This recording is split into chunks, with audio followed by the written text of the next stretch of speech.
Eu vou chamar para conversar com a gente, analisar esse cenário turco, o Urian Fancelli, que é especialista em relações internacionais pelas universidades de Groningen, não sei se eu estou falando certo, e Estrasburgo. Muito obrigada pela participação.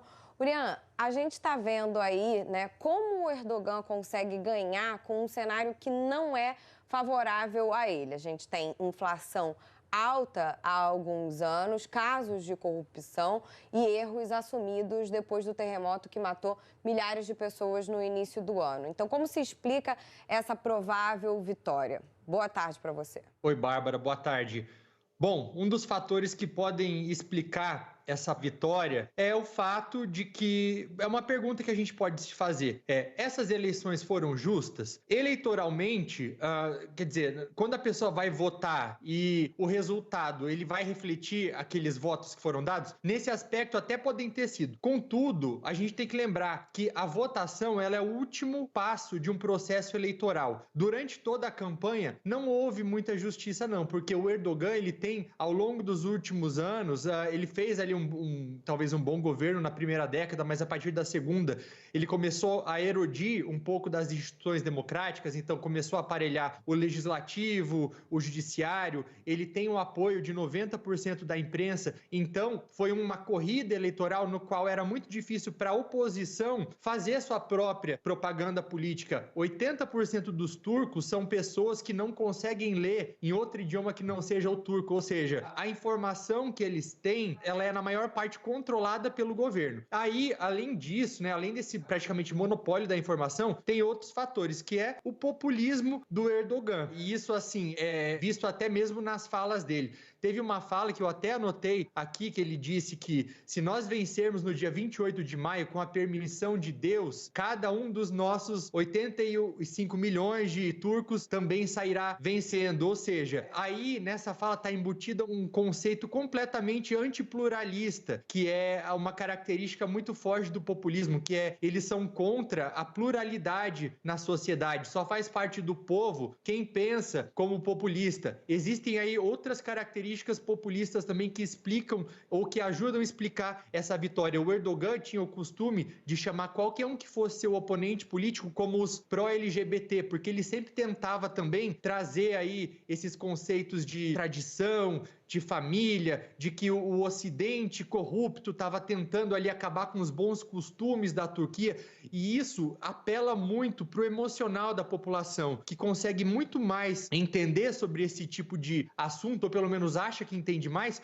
do que, por exemplo, sobre hiperinflação. Algo que ele fazia durante o seu governo era defender a ideia de que taxas de juros baixas refletiam em inflação baixa, sendo que, na verdade, a maior parte dos economistas defendem que é o contrário. Ele se dizia também ser um defensor da democracia, porque em 2016 ele conseguiu aí evitar que houvesse um golpe militar no país. Além disso, só para deixar você fazer outra pergunta, em relação aos terremotos, ele prometeu pelo menos 650 mil novos apartamentos que serão distribuídos para a população, sendo que 350 mil serão só no primeiro ano, ou seja, ele apela aí para a tática do clientelismo. E o que é esse clientelismo? É a troca de bens materiais por apoio político com a população. Então aí talvez essa corrida ela não tenha sido tão justa quanto grande parte das pessoas pode pensar. Pois é, Urian, você citou aí o clientelismo e hoje mesmo tem registros, imagens dele distribuindo dinheiro do lado de fora das urnas para apoiadores, cerca de R$ 50.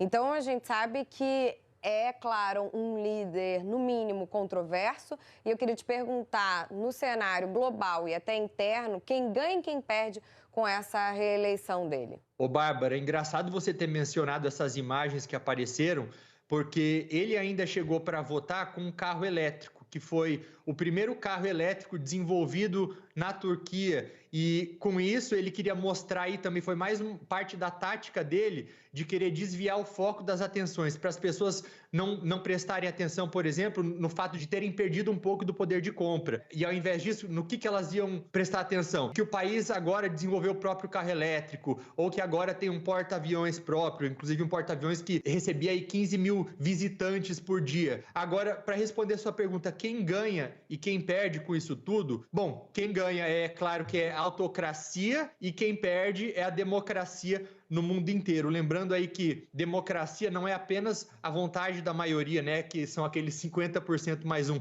Democracia é o único regime que transforma as visões populares em políticas públicas ao mesmo tempo em que protege os direitos individuais. E não é algo que deve acontecer aí nessa terceira década de governo do Erdogan. E essa vitória dele, além disso, ela significa muitas coisas, né? Que é a continuação da liderança mais duradoura da história do país, a continuação desse sistema presidencialista que foi adotado ali em 2018, porque antes aí era meio que um parlamentarismo. Esse resultado, ele poderia ter servido de exemplo, caso, né, o Kılıçdaroğlu tivesse vencido, para outros lugares ao redor do mundo, né? Outros lugares que também têm uma ameaça autoritária, mas não vai ser o caso. E como é que fica, Urian, o resultado dessa eleição refletido no cenário internacional? Porque a Turquia tem um papel estratégico no mundo entre o Oriente e o Ocidente, já esteve mais próxima da Europa, mas Erdogan tem uma relação muito próxima com Vladimir Putin da Rússia. Acabou que a Turquia intermediou aquele acordo para liberar os grãos na Ucrânia, depois que o conflito entre Ucrânia e Rússia já tinha começado, e foi muito importante para o cenário global, porque são commodities e alimentos de extrema relevância para o mundo inteiro. Como é que isso reflete internacionalmente, para fora da Turquia? Reflete de diversas maneiras, Bárbara. Uma delas é como você falou, inclusive eu estava assistindo antes você discutindo com o Murilo Salviano, tem a ver sim com esse acordo de grãos que a Turquia ela ajudou juntamente com a ONU a negociar esse acordo para que fosse combatida a inflação de alimentos no mundo. Então, assim, vamos dividir em algumas frentes. Em relação à Rússia, acaba sendo positivo, porque o Erdogan ele tem uma relação muito positiva com o Vladimir Putin. Inclusive, a Rússia, há poucas semanas, inaugurou a primeira usina nuclear da Turquia, que ela foi construída e é controlada pela Rosatom, que é uma empresa estatal russa. O Vladimir Putin, que é o presidente da Rússia, participou por vídeo dessa inauguração.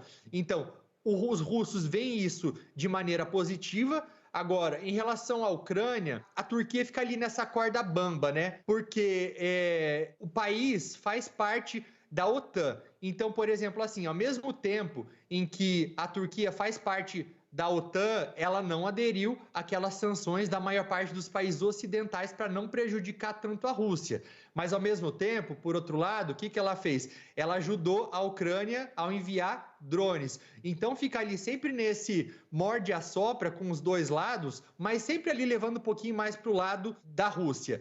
Em relação ao Brasil, fica a mesma coisa, porque as relações entre os países são antigas, mais de 160 anos do Império Otomano, já quando o Brasil era império ainda.